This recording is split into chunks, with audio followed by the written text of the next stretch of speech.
하나님 말씀은 예레미야 29장 4절부터 14절까지 말씀입니다.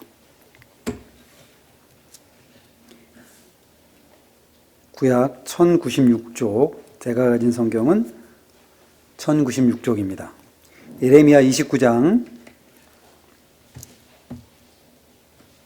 4절부터 14절까지 말씀 제가 봉독하겠습니다. 만군의 여호와 이스라엘의 하나님께서 예루살렘에서 바벨론으로 사로잡혀 가게 한 모든 포로에게 이와 같이 말씀하시니라. 너희는 집을 짓고 거기에 살며 텃밭을 만들고 그 열매를 먹으라. 아내를 맞이하여 자녀를 낳으며 너희 아들이 아내를 맞이하며 너희의 딸이 남편을 맞아 그들로 자녀를 낳게 하라. 너희가 거기에서 번성하고 줄어들지 아니하게 하라. 너희는 내가 사로잡혀 가게 한 그 성읍의 평안을 구하고 그들을 위하여 여호와께 기도하라. 이는 그 성읍이 평안함으로 너희도 평안할 것임이라. 만군의 여호와 이스라엘 하나님께서 이와 같이 말씀하시니라. 너희 중에 있는 선지자들에게와 점쟁이에게 미혹되지 말며 너희가 꾼 꿈도 고지 듣고 믿지 말라. 내가 그들을 보내지 아니하였어도 그들이 내 이름으로 거짓을 예언함이라. 여호와의 말씀이니라. 여호와께서 이와 같이 말씀하시니라. 바벨론에서 70년이 차면 내가 너희를 돌보고 나의 선한 말을 너희에게 성취하여 너희를 이곳으로 돌아오게 하리라. 여호와의 말씀이니라. 너희를 향한 나의 생각을 내가 아나니 평안이요 재앙이 아니니라. 너희에게 미래와 희망을 주는 것이니라. 너희가 내게 부르짖으며 내게 와서 기도하면 내가 너희들의 기도를 들을 것이요 너희가 온 마음으로 나를 구하면 나를 찾을 것이요 나를 만나리라. 이것은 여호와의 말씀이니라. 나는 너희들을 만날 것이며 너희를 포로된 중에서 다시 돌아오게 하되 내가 쫓아 보내었던 나라들과 모든 곳에서 모아 사로잡혀 떠났던 그곳으로 돌아오게 하리라. 이것은 여호와의 말씀이니라. 아멘.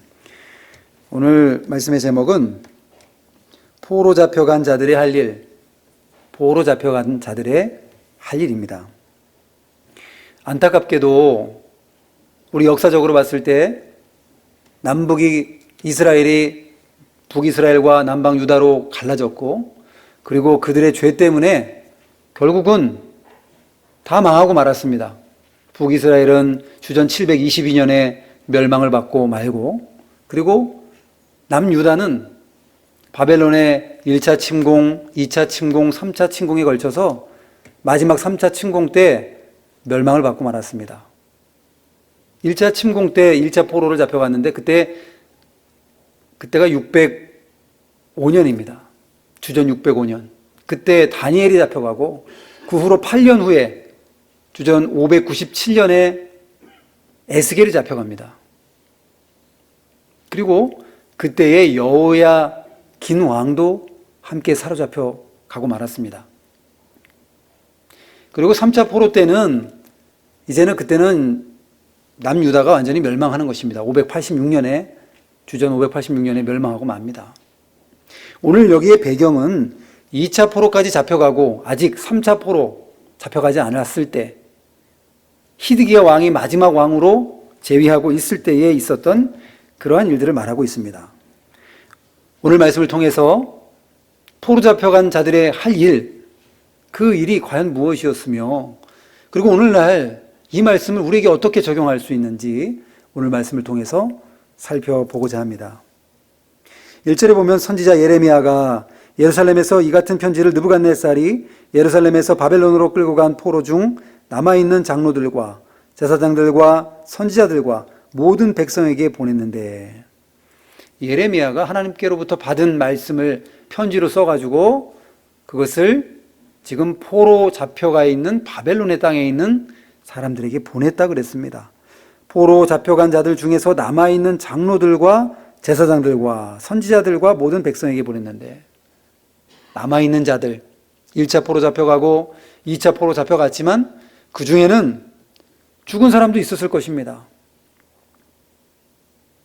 여러 가지로 나이가 들어서 병 때문에 아니면 바벨론의 압제와 그런 것에 투항하고 항거하고 맞서다가 그렇게 또 반란을 일으키다가 죽는 사람들도 있었을 것이고 여러 그런 모양들이 있었을 것입니다. 그 중에 남아있는 자들에게 편지를 보낸다 그렇게 말씀하고 있고 2절에 보면 그때 여고니아 왕과 왕후와 궁중 내시들과 유다와 예루살렘의 고관들과 기능공과 토공들이 예루살렘에서 떠난 후라. 이 여고니아 왕이 나오는데 이 여고니아 왕이 바로 여호야긴 왕입니다. 여호야긴. 마지막 왕에서 두 번째 왕입니다. 그 왕의 다른 이름이 여고니아입니다. 그래서 지금 2차 포로까지 잡혀갔다는 사실을 오늘 2절을 통해서 볼 수가 있습니다. 3절에 보면 유다의 왕 시드기야가 바벨론으로 보내어 바벨론 왕 누부갓네살에게로 가게 한 사반의 아들 엘라사와 힐기야의 아들 그마랴 편으로 말하되. 시드기야 왕이 바벨론으로 보낸 그 두 사람이 있었는데 엘라사와 또 그마랴 이 두 사람으로 편으로 편지를 붙여서 지금 바벨론에 보내는 그런 상황이 있다고 말씀을 하고 있습니다. 여기 4절에 보니까 만군의 여호와 이스라엘 하나님께서 예루살렘에서 바벨론으로 사로잡혀가게 한 모든 포로에게 이와 같이 말씀하시니라. 하나님께서 명령을 주셨습니다. 하나님의 명령, 하나님의 말씀, 꼭 해야 하는 의무로 주신 말씀인 것입니다. 네 가지로 우리가 좀 살펴볼 텐데요. 포로를 잡혀가는 것은 원하지 않는 일이었을 것입니다. 누구도 망하고 포로 잡혀가고 그렇게 그런 처지에 처하는 것을 바라는 사람은 아마 아무도 없을 것입니다. 그러나 안타깝게도 이스라엘 백성들이 죄 때문에 그만 망하고 포로 잡혀가게 되었습니다. 아직 망하기 직전이지만 이제 포로 잡혀가게 되었는데 오늘 그럼 네 가지로 살펴보겠습니다. 첫 번째는요, 일상생활과 일상생업에 충실하라고 그렇게 하나님께서 말씀하셨습니다. 여기 5절에 보니까 너희는 집을 짓고 거기에 살며 텃밭을 만들고 그 열매를 먹으라. 아내를 맞이하여 자녀를 낳으며 너희의 아들이 아내를 맞이하며 너희 딸이 남편을 맞아 그들로 자녀를 낳게 하여 너희가 거기에서 번성하고 줄어들지 아니하게 하라. 이때에는 거짓 선지자들이 있었습니다. 하나냐 같은 거짓 선지자가 있었는데 그 거짓 선지자는요 2년 만에 회복이 된다라고 말하는 겁니다. 여기 뒤에 보면 예레미야 28장 3절에 그 내용이 나옵니다. 예레미야 28장 3절에 보면 제가 읽겠습니다. 내가 바벨론의 왕 느부갓네살이 이곳에서 빼앗아 바벨론으로 옮겨간 여호와의 성전 모든 기구를 2년 안에 다시 이곳으로 되돌려 오리라. 2년 안에 되돌아온다고 지금 누가 말하냐면 하나냐라는 선지자가 지금 말하고 있습니다. 2년 안에 돌아오면 얼마나 좋을까요? 이스라엘 백성들이 포로 잡혀갔는데 하나님의 말씀은 70년이 차기까지 거기에서 잘 인내하고 나중에 70년이 차면 너희를 다시 본토로 돌아오게 해 줄 것이다. 이것이 하나님의 말씀인데 이런 거짓 선지자들은 금방이라도 회복될 것으로 그렇게 거짓 예언을 했습니다. 많은 이스라엘 백성들이 그 말씀에 미혹되고 더 이상 집 질 필요도 없고 결혼할 필요도 없고 바벨론 땅에 사로잡혀 갔지만 잠시 있으면 다시 고향으로 돌아갈 텐데 그렇게 할 필요가 없지 않은가? 이렇게 생각했던 사람들도 분명히 있었을 것입니다. 또 그 가운데는 잠깐만 버티면 된다. 1, 2년만 버티면 되기 때문에 그 다음에 돌아오게 해주신다고 그랬으니까 그들이 진정으로 회개하고 통회하고 자신들의 잘못이 무엇인지 묵묵히 생각하고 그러할 기회가 그들에게 있었는데 잠깐만 버티면 된다라는 이 생각 때문에 그들이 온전히 회개하지 못했을 것입니다. 그런 가운데 있는데 오늘 이러한 상황 가운데서 이제 예레미야는 하나님의 말씀으로 그곳에 정착하고 살라는 것입니다. 집을 짓고 또 농사를 하고 거기에 있는 열매를 먹고 결혼하여 자녀를 낳아서 그 수가 줄어들지 않게 하라. 왜냐하면 수가 다 줄어들어가지고 이스라엘 백성들이 다 죽고 만다고 한다면 그 다음에 하나님의 나라의 백성들이 어떻게 되겠습니까? 반드시 70년 후에는 그들이 돌아오게 될 것인데 그렇게 하기 위해서 그들이 인구를 어느 정도 유지하고 있어야 되고 그래야 하나님 나라의 백성으로서 할 일을 할 수 있을 것입니다. 그래서 오늘 그렇게 말씀하고 있는데 자, 그러면 여러분 우리는 포로 잡혀간 분 한 분도 안 계실 겁니다. 지금 우리나라가 지금 포로로 잡혀가서 지금 예전에 일제 강점기 시절에 35년 동안 일제 강점을 당하고 마치 포로 잡혀간 것처럼 속국이 되어서 많은 서름과 어려움이 있었습니다. 그러나 지금은 우리가 이렇게 자유로운 대한민국에서 살고 있습니다. 포로 잡혀간 분 한 분도 안 계시겠지만 그러나 포로로 잡혀간 것과 같이 여러분 큰 어려움을 당한 분들은 많이 또 있으실 것입니다. 어려움과 문제, 환난과 곤고와 큰 어려움과 문제 가운데 직면한 그런 분들이 있을 것입니다. 그리고 문제가 없는 사람이 없습니다. 작은 문제, 큰 문제, 그거의 정도의 차이지 우리가 문제를 매일 안고 살아갑니다. 그렇다고 한다면 오늘 이 말씀을 통해서 어떻게 우리가 이 어려움을 통과해야 되는지 한번 말씀을 통해서 우리가 생각해 보고자 합니다. 먼저 우리가 이 어려움을 통과하는 방법은 일상생활과 우리의 생업에 충실하는 것입니다. 하던 대로 큰 어려움이 올지라도 하던 대로 우리가 공부하고 하던 대로 직장생활하고 하던 대로 예배드리고 계속해서 우리가 일상생활을 하는 가운데에 앞으로 나아가야 됩니다. 큰 일을 당하면 주저앉는 경우가 있습니다. 주저앉아서 포기하고 아무것도 안 하겠다 하고 해도 소용없다고 하고 이런 마음이 우리 속에 들 수도 있지만 그러나 그럴 때에 기본부터 시작을 해야 됩니다. 대단하고 위대한 일을 내가 할 것이 아니라 내가 힘들고 어려울 때 내 앞에 주어진 일에 충실하는 것. 그것이 우리에게 필요한 줄로 생각이 되어집니다. 우리가 맡은 사명 감당하는 것입니다. 충실하게 그렇게 감당해 나가야 할 것입니다. 우리 지금도 코로나 시대지만 지금은 어느 정도 정리가 좀 돼가고 있습니다. 이 코로나라는 큰 어려움 가운데 우리가 다 함께 이 어려움들을 겪고 지금도 겪고 있습니다. 여기까지 올 수 있었던 것은 그래도 계속해서 일상생활이 이루어지고 물론 그 가운데는 재택근무를 하시는 분들도 있었을 것이고 회사에 출근하지 못해서 또 여러 가지 회사에 문제가 있어서 실직하고 이직을 하고 또 어떤 분들은 많은 배달업이라든지 이런 쪽에 종사하게 되고 여행사 같은 경우가 타격이 아주 컸습니다. 소상공인들도 그랬지만 여행사는 여행을 못 가니까 아예 운영이 안 돼서 많은 사람들이 그만두고 다른 직장을 찾아야 했습니다. 그런 어려움들이 우리에게 분명히 있었는데 그러나 여기까지 온 것은 그래도 계속해서 우리가 앞으로 나갔기 때문에 여기까지 왔습니다. 코로나 시절에 우리 결혼하지 못해서 하객들을 받을 수도 없고 또 모이지도 못하고 하니까 결혼을 뒤로 미뤄서 요즘에 결혼식장 예약하면은 1년씩 걸린다고 합니다. 조금 나아졌는지 모르겠습니다. 한 달 전 뉴스에 보니까 우리 코로나가 이제 좀 완화가 됐을 때 지금 예약해도 1년 후에 예식장을 잡을 수 있다고 그래요. 그만큼 결혼도 뒤로 미루어지고 그러나 오늘 말씀에 비추어 본다고 한다면 이런 가운데 있을지라도 우리가 계속해서 우리가 맡은 일을 충실히 감당해야 된다는 사실을 알 수 있습니다. 우리 교회도 예배드리는 것이 참 어려웠습니다.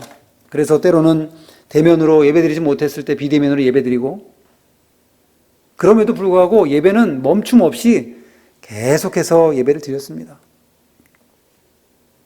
그래서 여러분들이 때로는 가정에서 유튜브로 예배드리기도 하고 그랬지만 지금 이만큼 하나님께서 회복해 주시고 이만큼 우리가 예배드릴 수 있도록 인도해 주신 것이 얼마나 큰 감사와 기쁨인지 모르겠습니다.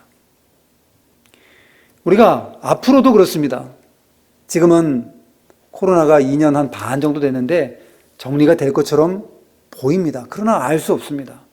새로운 변이가 나올 수도 있고 또 원숭이 두창도 지금 나오고 있고 앞으로 계속해서 이런 새로운 바이러스들이 나올 수도 있고 그런 가운데 있는데 그럴 때에 우리가 그럼에도 불구하고 포기하지 않고 한 걸음 한 걸음 앞으로 그렇게 나가야 할 줄로 믿습니다.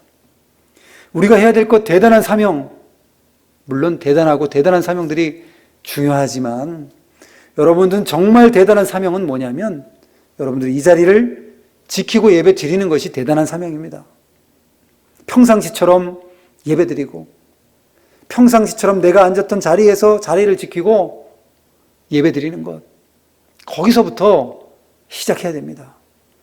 어떤 분은 큰 어려움을 당하니까 신앙생활을 좀 쉬었다가 나중에 이 어려움들이 지나가고 나면은 신앙생활 해야 되겠다. 이런 분들 거의 없지만 조금 아주 가끔 만납니다. 마치 내 병이 다 나으면 그때 병원에 가겠습니다 라고 말하는 사람과 다름이 없습니다. 내가 때를 다 밀고 나서 목욕탕 가겠습니다 하는 사람과 다를 바가 없습니다. 문제가 있을 때, 어려움이 있을 때, 환난이 있을 때 하나님 앞에 자리를 지키고 이 자리에 나와야 됩니다. 그래서 우리가 일상적으로 드리는 예배, 일상적인 생활, 이것을 충실히 감당할 때에 우리가 닥친 그 어려움들을 극복해 나갈 수가 있습니다. 하나님께서 지금 이스라엘 백성들에게 주신 첫 번째 명령이 바로 그와 같은 명령인 것입니다. 두 번째는요, 70년을 잘 인내하라는 것입니다. 70년. 여기 보겠습니다. 자, 그리고 또 7절에 보면 너희는 내가 사로잡혀가게 한 그 성읍의 평안을 구하고 그를 위하여 여호와께 기도하라. 이는 그 성읍이 평안함으로 너희도 평안할 것임이라. 바벨론의 그 성읍, 원수의 나라라고 할 수 있는데 그 성읍의 평안을 빌고 평안해야지 또 70년 동안 거기서 살아야 되는데요. 자기도 잘 살 수가 있고 자녀들도 계속해서 계대가 이어져 내려갈 수가 있는 것입니다. 평안하기를 위해서 기도하라. 우리도 기도해야 됩니다. 나라를 위해서. 환난과 어려움이 있을 때 우리 나라가 지금 보수와 진보로 이렇게 양분이 되어 있습니다. 50대 50, 거의 반반인 것 같아요. 진보와 정권을 잡을 때도 있고 지금은 보수가 정권을 잡았는데 우리는 마음에 들든지 들지 않든지 간에 기도해야 됩니다. 대통령이 믿음이 없는 것 같아요. 그래도 기도해야 됩니다. 하나님께서 간섭해 주시고 이 나라를 잘 인도해 주시옵소서. 전쟁이 없게 하시고 평안한 가운데 우리가 신앙생활 할 수 있도록 인도해 주시옵소서 라고 우리가 기도해야 됩니다. 우크라이나 사태를 우리가 보지만 전쟁이 먼 곳에 있는 것이 아닙니다. 시작되려고 하면 얼마든지 일어날 수 있는 것이 전쟁인데 전쟁을 막아달라고 기도하시고 평안한 가운데 우리가 믿음의 실력을 잘 준비해서 하나님 앞에 나올 수 있도록 해달라고 이렇게 기도해야 될 것입니다. 자, 두 번째 70년을 잘 인내하라고 말씀을 드렸는데 2년이 아닙니다. 3년도 아니고 1년도 아니고 70년입니다. 상당히 긴 시간입니다. 여기에 8절에 보면 만군의 여호와 이스라엘 하나님께서 이와 같이 말씀하시니라. 너희 중에 있는 선지자들에게와 점장이에게 미혹되지 말라. 너희가 꾼 꿈도 고지 듣고 믿지 말라. 내가 그들을 보내지 아니하였어도 그들이 내 이름으로 거짓을 예언함이라. 여호와의 말씀이니라. 여기 거짓 선지자들을 말하는 거예요.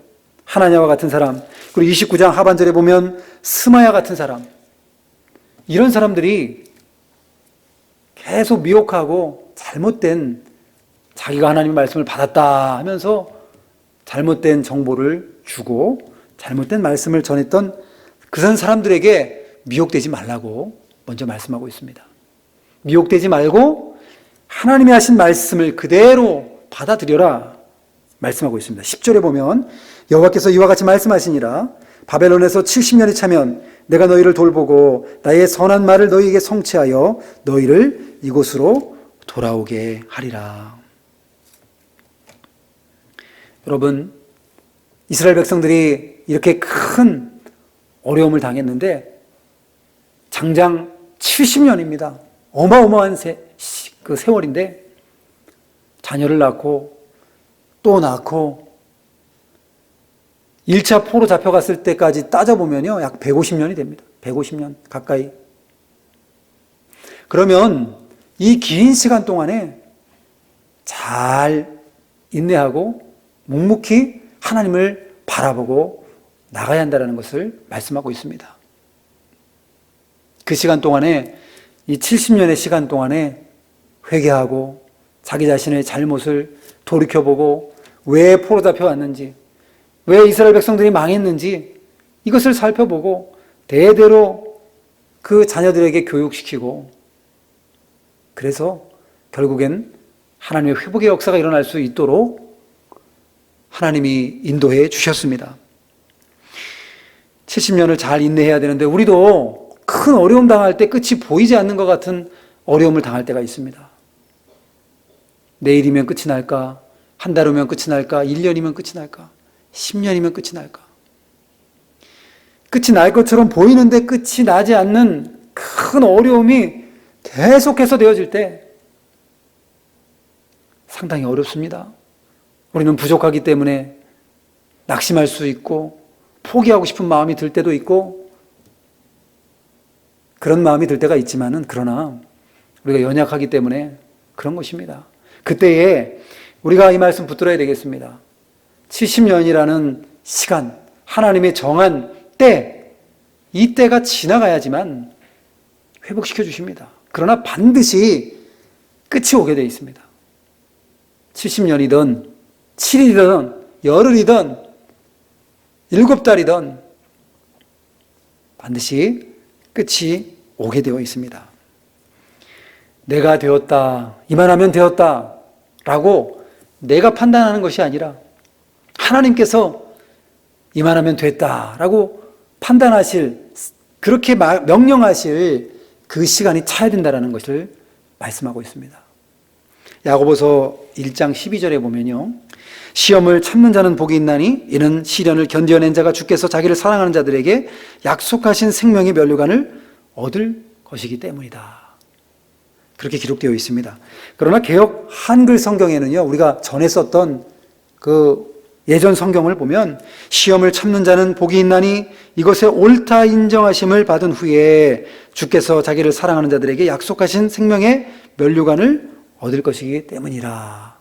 그렇게 기록되어 있습니다. 하나님께서 옳다 인정하심을 받을 때까지, 옳다 인정하심을 받은 후에 잘 참고 인내하면 하나님께서 상급으로 갚아주신다고 말씀하고 있는 것입니다. 긴 시간 같지만 필요한 시간입니다. 지루하고 없었으면 좋겠지만, 그러나 70년의 이 연단의 시간, 고난의 시간, 이 시간은 하나님께서 꼭 필요하기 때문에 이스라엘 백성들에게 주신 것입니다. 그래서 우리도 이와 같이 힘들고 어려운 일이 닥치고 견딜 수 없는 일이 있을 때에, 그때 하나님께서 나에게 주신 시간이구나. 묵묵히 잘 인내하며 하나님과 교통하며 교제하며 회개할 것을 회개하고 기도하고 하나님 앞에 나간다고 한다면 하나님이 정하신 때가 되면 되었다 하고 우리를 회복시켜 주실 줄로 믿습니다. 세 번째는요, 선하신 하나님의 주권을 믿으라고 명령을 주셨습니다. 여기 11절에 보면 여호와의 말씀이니라 너희를 향한 나의 생각을 내가 아나니 평안이요 재앙이 아니니라 너희에게 미래와 희망을 주는 것이니라. 하나님께서 주시는 것은 좋은 것을 주신다 그랬습니다. 평안을 주신다 그랬습니다. 재앙을 주시는 분이 아니라 평안을 주시고 미래와 희망을, 소망을 주는 분이 하나님이십니다. 많은 사람들이 바벨론에 포로 잡혀가고 북이스라엘이 멸망하고 남방 유다도 멸망하고 그렇게 되었을 때에 많은 사람들이 재앙으로 생각했습니다. 아, 하나님께서 진노하시는구나. 물론 진노하시는 거 맞습니다. 하나님께서 내리신 재앙도 맞습니다. 그러나 재앙으로 인해서 끝나고 그들이 멸망당하고 완전히 그것으로 끝나는 것, 그것을 하나님께서 원하시는 것이 아니라는 사실입니다. 하나님께서는 선한 일을 계획하셨습니다. 그들에게 회개하고 또 회개하고 바로 서고 묵묵히 자신들의 잘못을 생각해 보면서 그 시간을 잘 견뎌나가고 그리고 마침내 그들에게 복을 주시기 위해서 그 시간을 주신 것입니다. 하나님께서 우리에게 고난과 환난과 어려움을 주실 때가 있는데 그것이 죄 때문에 오는 경우도 있고 애매한 고난도 있고 또 주의 영광을 위해서 의로운 고난이 있다고 그랬습니다. 어떠한 형태이든지 간에 잘 참고 인내하면 이는 아름답다고 그랬습니다.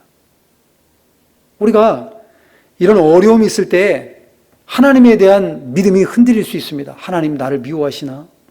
하나님 내가 불러도 대답하지 아니하시는 것 같고 기도해도 듣지 아니하시는 것 같고 큰 환난과 재앙과 어려움 가운데서 너무 어둡고 캄캄한 밤을 보내는 것과 같은 생각이 들 때가 있습니다. 그러나 그때에도 잊지 말아야 될 것은 하나님은 선하신 하나님, 절대 주권을 갖고 계시고 반드시 나에게 복을 주시고 좋은 것 주시기 위해서 나에게 이런 고난을 주신다라는 그런 생각을 우리가 가져야 되겠습니다. 여러분 실패했습니까? 직장에 실패하고 사업에 실패하고 때로는 결혼에 실패하기도 하고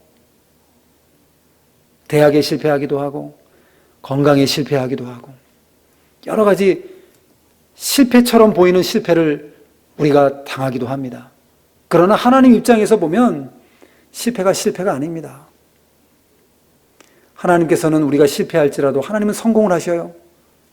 그것을 통해서 우리에게 징계하실 때도 있지만 우리를 연단시키셔서 하나님의 백성으로 만드시고 하나님이 기뻐하시는 모습으로 설 수 있도록 우리를 인도해 가시는 것입니다.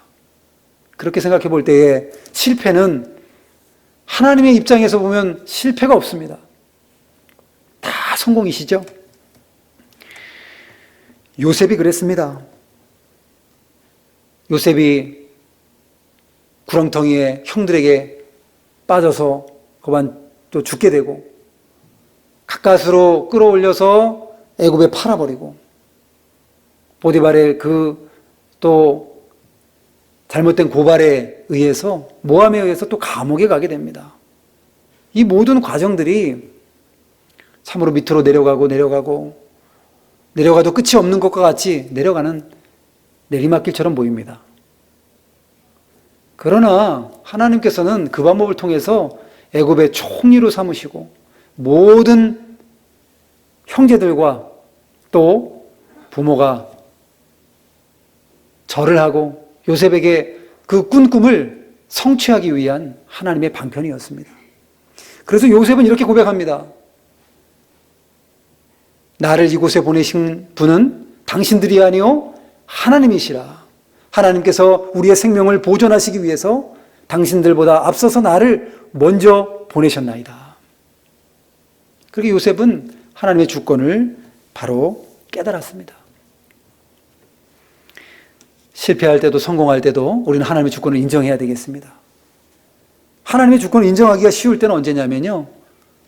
성공할 때, 일이 잘 되어질 때, 아, 하나님이 순풍을 주시는구나. 하나님이 형통함을 주시는구나. 하나님, 감사합니다. 하나님의 주권을 인정하기가 쉽습니다.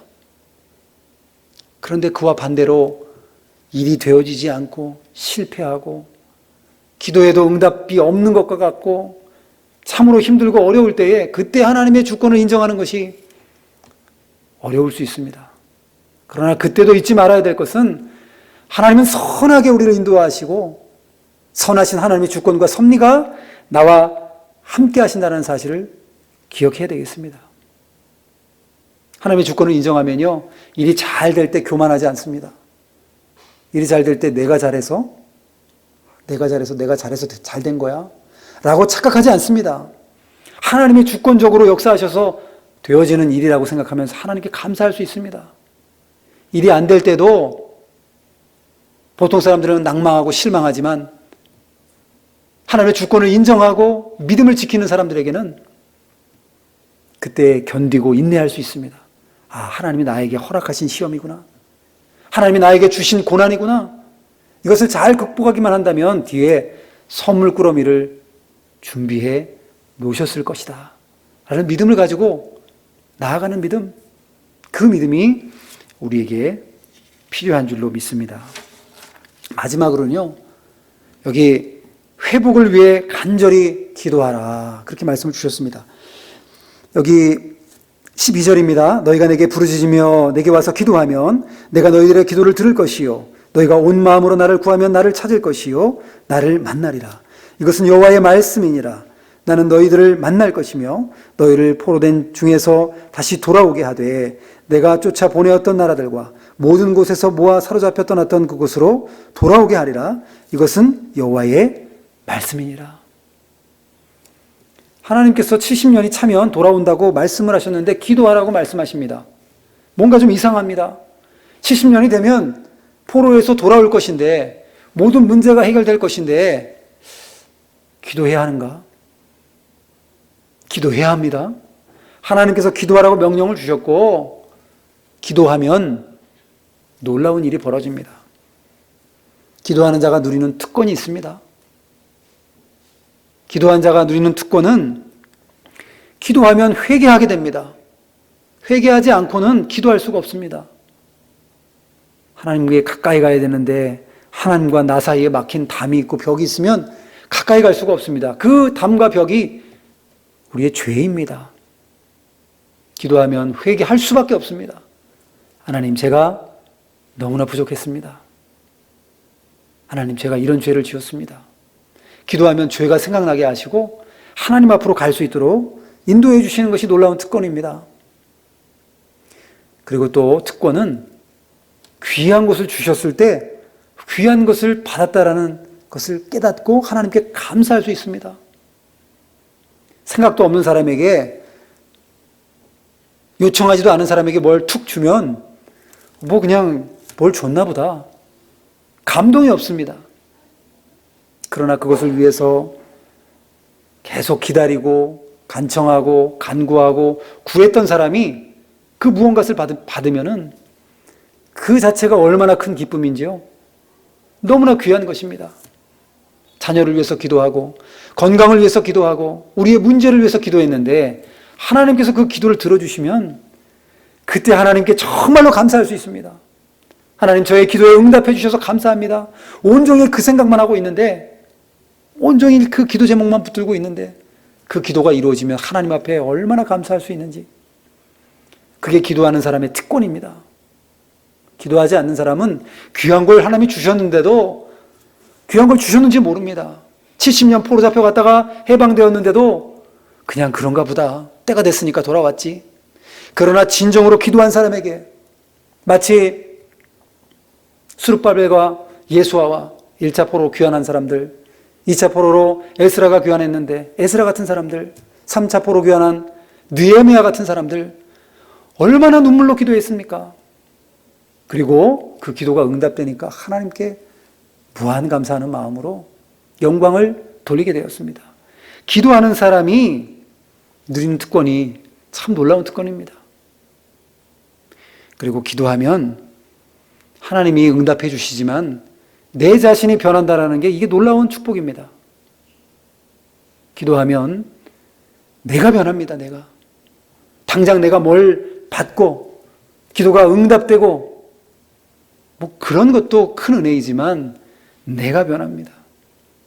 내가 깨지고 내가 하나님의 말씀 가운데 서기를 소망하는 마음이 생기고 내 삶 가운데 기쁨과 감사가 넘쳐나고 하나님의 주권을 온전히 인정할 수 있는 사람이 되어 가는 것, 그것이 큰 기쁨인 것입니다.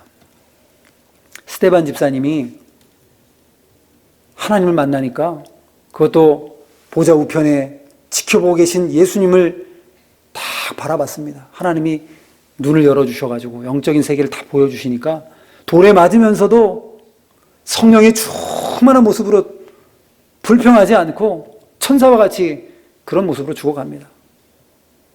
그런 큰 어려움을 만나도 그와 같이 행동할 수 있었던 비결은 뭐냐면 하나님을 만났기 때문에 그렇습니다. 하나님께 기도하고 하나님을 구하고 하나님을 만나는 인생이었기 때문에 가능했던 것입니다. 오늘 여기 말씀에도 나를 만나라 그랬습니다. 나를 구하고 나를 찾으면 나를 만날 것이다. 하나님을 만나는 그것과 같은 큰 기쁨이 세상에 어디 있겠습니까? 하나님을 만났다 그러면 우리의 고난도 아무것도 아닙니다. 왜? 하나님께서 내 곁에서 지켜주신다는 확신이 있기 때문에 흔들리지 않는 것입니다. 마태복음 7장 7절에도 구하라 그리하면 너에게 주실 것이요 찾으라 그리하면 찾아낼 것이요 문을 두드리라 그리하면 열릴 것이라 그랬습니다. 우리가 간구하지 않기 때문에 받지 못하는 것이지 간구하기만 한다면 하나님이 당장 주시거나 조금 후에 주시거나 아니면 주시지 않는 것으로 응답하십니다. 기도는 100% 응답됩니다. 그래서 오늘 우리가 회복을 위해서 이스라엘 백성들이 이렇게 기도했는데 70년이 차니까 정말 회복의 역사가 이루어졌습니다. 오늘 코로나 시대 또 우리가 개인적으로 경험하고 있는 여러 가지 어려움들 있습니다. 직장의 문제, 사업의 문제, 가정의 문제, 건강의 문제, 여러 가지 문제들이 있는데 이것이 금방 끝날 수도 있고 70년이 차기까지 긴 시간이 걸릴 수도 있고 하나님의 주권 가운데 있지만 우리는 포기하지 않고 끝까지 하나님을 보고 승리하는 믿음이 되어야 되겠습니다. 이스라엘 백성들에게 주신 말씀, 일상생활과 사업에 충실하고 또 70년을 잘 인내하고 선하신 하나님의 주권을 인정하고 그리고 회복을 위해 간절히 기도하여서 마침내 하나님께서 주시는 복과 은혜를 받아 누리는 그런 여러분들이 다 되시기를 바랍니다. 기도하겠습니다. 걸어가신 아버지 하나님, 이스라엘 백성들이 포로 잡혀갔는데 하나님께서 그들에게 명령을 해주셨습니다. 집을 짓고 포도원을 가꾸고 포도 열매를 먹고 일상 생업에 충실한 삶을 살며 70년을 잘 인내하고 선하신 하나님의 주권을 믿고 또 회복을 위해서 간절히 기도하고 하나님을 찾으면 하나님께서 만나주신다고 약속하셨습니다.